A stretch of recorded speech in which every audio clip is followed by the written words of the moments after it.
Brian Korman. I'm with Natural Resource Management with the Missouri National Recreational River. Last year, during the 2011 flood, this whole area behind me had several feet of water covering it.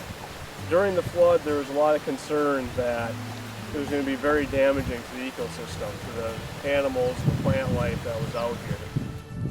I think what we're seeing in response, though, this next year is that a lot of it has actually been good for the ecosystem. For instance, behind me you can see there's a lot of cottonwood trees. There's a lot of concern that those cottonwood trees, after having their roots covered with standing water all summer, that they would die. But that hasn't been the case, at least in this particular area, where we've seen very, very few of the trees that have died. Now, one big change in the vegetation we have seen is that what was here before was essentially introduced pasture grasses. All of those grasses pretty much disappeared during the flood. Now, that's not a bad thing from the park standpoint. Since they were introduced species, the park did eventually want to get rid of them and replace them with something native. And the flood actually gave us a big help in doing that by, first of all, removing them, and then also a lot of native species, which we hadn't seen out here, started to express themselves from the seed bank following the flood.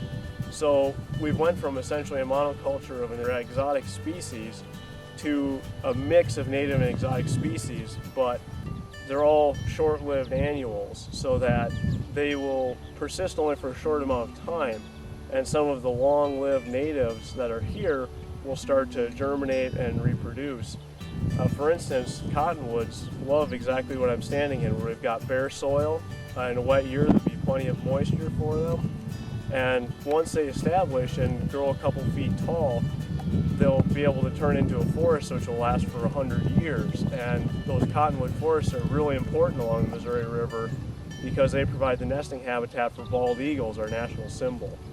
So while we took the flood and thought it was going to be a really bad thing for the environment, really it turned out to be a great help for this particular property, where we're looking at restoring what would have been here when Lewis and Clark was here.